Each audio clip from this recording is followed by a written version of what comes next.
ചേട്ടാ നമസ്കാരം. നമസ്കാരം. ചേട്ടാ പേരെന്നായിരുന്നു? കൃപേഷ് ചെമ്മണ്ട. ചേട്ടാ ഇപ്പോ ഈ സുരേഷ് ഗോപി കഴിഞ്ഞ ഒരു 2 വർഷമായിട്ട് ഇരിഞ്ഞാലക്കുട മണ്ഡലത്തിന് എന്തെല്ലാം പ്രവർത്തനങ്ങൾ അദ്ദേഹത്തിന്റെ ഭാഗത്തുനിന്ന് സഹായങ്ങൾ ഉണ്ടായിട്ടുണ്ട്? ഇരിങ്ങാലക്കുട നിയോജകമണ്ഡലത്തെ സംബന്ധിച്ച് സുരേഷ് ഗോപി സാർ MP ആയതിനു ശേഷം ഏറ്റവും വലിയ എടുത്തു പറയാവുന്ന വികസനം ഇരിങ്ങാലക്കുട റെയിൽവേ സ്റ്റേഷനിൽ ഉണ്ടായ വികസനമാണ്. അദ്ദേഹം MP ആയി വന്നതിന് ശേഷം റെയിൽവേ സ്റ്റേഷൻ സന്ദർശിച്ചു. റെയിൽവേ സ്റ്റേഷനിൽ പഴയകാലത്തെ ബാത്റൂമുകൾ, ഉപയോഗശൂന്യമായ പല കാര്യങ്ങളും കഴിഞ്ഞ 25 വർഷം മുൻപത്തെ MP-മാർ അവരുടെ പ്രവർത്തനങ്ങളിൽ നിന്നും വ്യത്യസ്തമായി അടിയന്തര സഹായം ചെയ്യാനായിട്ട് 50 ലക്ഷം രൂപയുടെ അടിയന്തര പ്രവർത്തനമാണ് ഇപ്പോൾ പൂർത്തിയാക്കിയിട്ടുള്ളത്. ടോയ്ലറ്റുകൾ, ടൈലിടുന്ന പ്രവർത്തനം, അതുപോലെ തന്നെ അടിയന്തരമായിട്ട് വേണ്ടുന്ന മുടങ്ങിക്കിടക്കുന്ന പ്രവർത്തനങ്ങൾ മുഴുവൻ അദ്ദേഹത്തിന്റെ ഒരു പ്രത്യേക ശ്രദ്ധ പതിപ്പിച്ചുകൊണ്ട് പൂർത്തിയാക്കി. ഇപ്പോൾ റെയിൽവേ സ്റ്റേഷൻ അമൃത് പദ്ധതിയിൽ ഉൾപ്പെടുത്തുന്ന പ്രവർത്തനം നടന്നുകൊണ്ടിരിക്കുന്നു. അടുത്തു തന്നെ അതിന്റെ പ്രഖ്യാപനവും വരും. അതോടുകൂടി ഇരിങ്ങാലക്കുട നിയോജക മണ്ഡലത്തിൽ സുരേഷ് ഗോപിയുടെ വിജയത്തെ തുടർന്ന് ആ റെയിൽവേ സ്റ്റേഷന്റെ വികസനം മൂലം ഇരിങ്ങാലക്കുടയ്ക്ക് വലിയൊരു വ്യത്യാസമാണ് ഉണ്ടാകാൻ പോകുന്നത്. ഏറ്റവും പ്രധാനപ്പെട്ട മറ്റൊരു വിഷയം നമ്മുടെ ഇരിങ്ങാലക്കുട ജനറൽ ആശുപത്രി. അവിടെ ജനറൽ ആശുപത്രിയിൽ അദ്ദേഹം ജനറൽ ആശുപത്രി സന്ദർശിച്ച സമയത്ത് അവിടുത്തെ സൂപ്രണ്ട് ഒരു നില പണിയാനായിട്ട് 1 കോടി രൂപ ആവശ്യപ്പെട്ടു. അങ്ങ് സഹകരിക്കണം, കാരണം ഈ ആശുപത്രിയുടെ വികസനത്തിന് അങ്ങനെയുടെ ഒരു കയ്യൊപ്പ് ഉണ്ടാകണമെന്ന് ആവശ്യപ്പെട്ടു. ഒരാഴ്ചയ്ക്കുള്ളിൽ തന്നെ അതിന്റെ പ്രൊജക്ട് കൊടുക്കാൻ പറഞ്ഞു. ആ പ്രൊജക്ട് കൊടുത്തു. അദ്ദേഹം അത് CSR ഫണ്ടിൽ നിന്നും അതിന്റെ ഫണ്ട് പാസാക്കി, അതിന്റെ പണി തുടങ്ങി. അതിന്റെ പണി പൂർത്തിയായി അദ്ദേഹം തന്നെ വന്ന് ഇനോഗ്രേഷൻ നിർവഹിച്ചു. ഒരുപക്ഷെ ഒരു MP വളരെ കുറഞ്ഞ സമയം കൊണ്ട് ഫണ്ട് കൊടുക്കുകയും അത് പൊതുജനങ്ങൾക്ക് 1 കോടി രൂപയുടെ വികസനം എന്ന് പറഞ്ഞാൽ ജന ഹോസ്പിറ്റലിൽ നമുക്കറിയാം അതൊരു വലിയ വികസന നേട്ടമാണ് ഇരിങ്ങാലക്കുടയിൽ ഉണ്ടായിട്ടുള്ളത്. പിന്നെ ഹൈമാസ് ലൈറ്റുകൾ പോലുള്ള നിരവധി വികസനങ്ങൾ, പിന്നെ പലതും ഫണ്ടുകൾ പല മെമ്പർമാരും റോഡിനും മറ്റുമായി ഫണ്ടുകൾ അതിന്റെ പ്രവർത്തനം ഒരു ഭാഗത്തു കൂടി നടന്നുകൊണ്ടിരിക്കുന്നു. ഈ ഇരിഞ്ഞാലക്കുട ജനറൽ ഹോസ്പിറ്റലിൽ ഈ ഒരു ഫണ്ട് അനുവദിക്കുന്ന വിഷയവുമായി ബന്ധപ്പെട്ടുകൊണ്ട് ഏതെങ്കിലും തരത്തിലുള്ള തടസ്സങ്ങൾ ഉണ്ടായിരുന്നു? തീർച്ചയായിട്ടും ഇവിടുത്തെ ഇടതു വലത് മുന്നണികൾ എല്ലാ സ്ഥലങ്ങളിലും സുരേഷ് ഗോപി വിജയിച്ചതിന് ശേഷം വികസനത്തിന് വേണ്ടി ഒരു പ്രൊജക്ട് കൊണ്ടുവരുമ്പോൾ പല ഗ്രാമപഞ്ചായത്തുകളിലും മുനിസിപ്പാലിറ്റിയിലും കോർപ്പറേഷനിലുമൊക്കെ അതെങ്ങനെ അത് വൈകിപ്പിക്കാം, എങ്ങനെ ആ ഫണ്ട് ഉപയോഗിക്കാതിരിക്കാം എന്നുള്ള പലതരത്തിലുള്ള രാഷ്ട്രീയമായിട്ടുള്ള തട്ടിപ്പുകൾ നടത്തിയിരുന്നു. അത്തരത്തിൽ ചില കാര്യങ്ങൾ ഇരിങ്ങാലക്കുട മുനിസിപ്പാലിറ്റിയിലും ഉണ്ടായിരുന്നു. അങ്ങനെ ഒരു കാര്യം അറിഞ്ഞിട്ടില്ല എന്നുള്ളത് അന്നത്തെ മന്ത്രിയായിരുന്നു ഇരിങ്ങാലക്കുടയുടെ MLA R ബിന്ദു പറഞ്ഞു. അതുപോലെ തന്നെ അന്നത്തെ നഗരസഭ ചെയർപേഴ്സൺ പറഞ്ഞു. പക്ഷെ ഇതൊന്നും വകവയ്ക്കാതെ കൃത്യമായ പ്രൊജക്റ്റും പ്ലാനും ഫോളോ അപ്പിന്റെ ഭാഗമായിട്ട് ഈ നഗരസഭയുടെ കീഴിലുള്ള ഈ ആശുപത്രിയിൽ ഈ വികസനത്തെ തടസ്സപ്പെടുത്താൻ സാധിച്ചില്ല. അദ്ദേഹത്തിന്റെ ആർജവം മൂലം ആ വികസനം ഇപ്പോൾ നമ്മുടെ മുമ്പിൽ അത് വന്നു കഴിഞ്ഞു. ചേട്ടപ്പോ ഈ സുരേഷ് ഗോപിക്ക് ഇവിടെ നമ്മുടെ കേരളത്തിൽ പല പല കാര്യങ്ങളിൽ ഇടപെടാനായിട്ട് സാധിക്കുന്നുണ്ട്. അത് പ്രധാനമായിട്ട് ഇപ്പൊ കഴിഞ്ഞ ദിവസം ഈ ഒരു അമ്മയുടെ മകൻ കടലിൽ അദ്ദേഹം കാണാതായ ഒരു വിഷയവുമായി ബന്ധപ്പെട്ടുകൊണ്ടൊക്കെ ഇടപെടുന്ന ഒരു സാഹചര്യം ഉണ്ടായി. ഈ മുൻകാലങ്ങളിലെ MP-മാർ ആരെങ്കിലും ഇതുപോലെ ഇടപെട്ടുള്ള വിഷയങ്ങൾ എന്തെങ്കിലും അറിയാമോ? സുരേഷ് ഗോപി സാറിനെ സംബന്ധിച്ച് മലയാളികൾക്ക് കൃത്യമായിട്ട് അറിയാം. അദ്ദേഹം MP ആവുന്നതിന് മുൻപ്, അദ്ദേഹം രാഷ്ട്രീയ പ്രവേശനം നടത്തുന്നതിന് മുൻപ് തന്നെ അദ്ദേഹത്തിന്റെ മനസ്സിൽ തട്ടിയാൽ, അദ്ദേഹത്തിന് കൃത്യമായി ബോധ്യപ്പെട്ടാൽ, പ്രത്യേകിച്ച് സാധാരണക്കാർ, സ്ത്രീകൾ തുടങ്ങിയിട്ടുള്ളവരുടെ, പ്രായമായവർ തുടങ്ങിയിട്ടുള്ളവരുടെ, അതാണ് ഈ കാറളം പഞ്ചായത്തിൽ തൊട്ടടുത്ത് ഒരു വഞ്ചി ലഭിച്ചില്ല എന്ന് പറഞ്ഞ ഒരു അമ്മയുടെ കരച്ചിൽ കേട്ടയുടൻ ആദ്യമായി ആ വഞ്ചി ന്യൂസിൽ കണ്ടതിന്റെ ഭാഗമായി ഞങ്ങൾ അദ്ദേഹത്തിന് ശ്രദ്ധയിൽപ്പെടുത്തി. ഉടൻ തന്നെ ആ അമ്മയ്ക്ക് വഞ്ചി കൊടുത്ത ഒരു കാഴ്ച നമ്മുടെ ഇരിങ്ങാലക്കുട നിയോജകമണ്ഡലത്തിലെ കാറളത്താണ് നടന്നത്. നമ്മളെല്ലാവരും കണ്ടതാണ്. അത്തരത്തിൽ തന്നെ ആരുടെ പരാതിയാണെങ്കിലും ഞങ്ങൾ പലപ്പോഴും ശ്രദ്ധിച്ചിട്ടുള്ളത് MP ആവുന്നതിന് മുൻപും MP ആയതിനു ശേഷം അദ്ദേഹം ബഹുമാനപ്പെട്ട കേന്ദ്രമന്ത്രിയാണ്.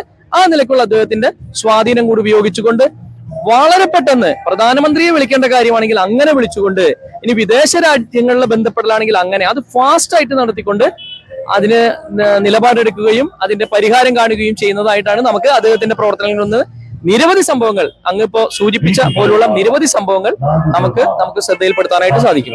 ഇപ്പോ ഈ ഇരിഞ്ഞാലക്കുട പോലുള്ള ഒരു നിയോജക മണ്ഡലത്തിലെ പല പഞ്ചായത്തുകളുണ്ടല്ലോ, വളരെ കർഷകർ ഒരുപാടുള്ള പഞ്ചായത്താണ്, ഗ്രാമീണ മേഖല വലിയ രീതിയിലുള്ള ഒരു പഞ്ചായത്താണ്. അപ്പൊ ഇവിടെയെല്ലാം പല സ്ഥലങ്ങളിലും CPM-ന്റെയും കോൺഗ്രസിന്റെയും ഭരണത്തിലുള്ള പഞ്ചായത്തുകളാണല്ലോ.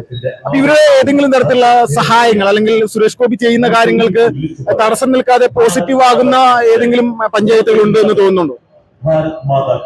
ഇരിങ്ങാലക്കുട നിയോജകമണ്ഡലത്തെ സംബന്ധിച്ച് നമുക്കറിയാം, വലിയൊരു വിഭാഗം കർഷകരാണ്, അതും നെൽകർഷകരാണ്. നിരവധി പാടശേഖരങ്ങളിൽ മോട്ടോർ ഇല്ലാത്ത വിഷയങ്ങൾ, നിലവിലുള്ള മോട്ടോർ പ്രവർത്തിപ്പിക്കാനായിട്ട് ട്രാൻസ്ഫോമർ ഇല്ലാത്ത വിഷയങ്ങളൊക്കെ തന്നെ താലൂക്ക് വികസന സമിതിയിലും മറ്റും ഉയരാറുണ്ട്. അവിടെ MP പ്രതിനിധി എന്നുള്ള നിലയിൽ കൃത്യമായിട്ട് പല കാര്യങ്ങളും അദ്ദേഹത്തെ ശ്രദ്ധയിൽപ്പെടുത്താറുണ്ട്. അദ്ദേഹത്തിന് ശ്രദ്ധയിൽപ്പെടുത്തി അദ്ദേഹം എന്തെങ്കിലും ചെയ്യാൻ പോകുന്നു എന്ന് പറയുന്ന സമയത്ത് ഉടൻ തന്നെ ഇടപെടുകയും ഉടൻ തന്നെ അതിന് പരിഹാരം കാണുകയും ചെയ്യുന്നുണ്ട്. ഇനി വലിയ പ്രൊജക്ടുകൾ, കേന്ദ്ര കൃഷി മന്ത്രാലയവുമായി ബന്ധപ്പെട്ടുള്ള വലിയ പ്രൊജക്ടുകൾ നമുക്കറിയാം. കേന്ദ്ര സംഘം തൊട്ടടുത്ത് നമ്മുടെ കൊന്തിപുലം പാടശേഖരം സന്ദർശിച്ചിരുന്നു. വലിയ പ്രൊജക്ടുകൾ എന്ന് ഉദ്ദേശിക്കുന്നത് സംസ്ഥാന സർക്കാരിനും മറ്റു പ്രാദേശിക ഭരണകൂടങ്ങൾക്കും ചെയ്യാൻ കഴിയാത്ത ആയിരക്കണക്കിന് ഏക്കർ അതുകൊണ്ട് കൃഷി ചെയ്യാൻ സാധിക്കുമെങ്കിൽ അത്തരത്തിലുള്ള ഒരു പ്രൊജക്ട് ഉണ്ടെങ്കിൽ അത് എല്ലാ ഭരണകൂടങ്ങളുടെയും സഹായത്തോടു കൂടി ചെയ്യാനായിട്ട് കേന്ദ്ര ഭരണകൂടം ഒരുക്കമാണ്. ആ ഒരു പ്രവർത്തനത്തിനും അദ്ദേഹം ഊന്നൽ നൽകുന്നുണ്ട്. അതും നമ്മുടെ ശ്രദ്ധയിൽപ്പെട്ടിട്ടുള്ള കാര്യങ്ങളാണ്.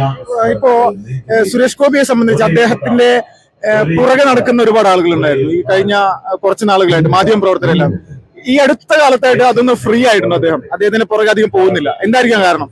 ഒരു സംശയവുമില്ല, കേരളത്തിൽ ഏറ്റവും വലിയ തിരുവനന്തപുരം തലസ്ഥാന നഗരിയിലെ കോർപ്പറേഷൻ ഭാരതീയ ജനതാ പാർട്ടി വന്നു.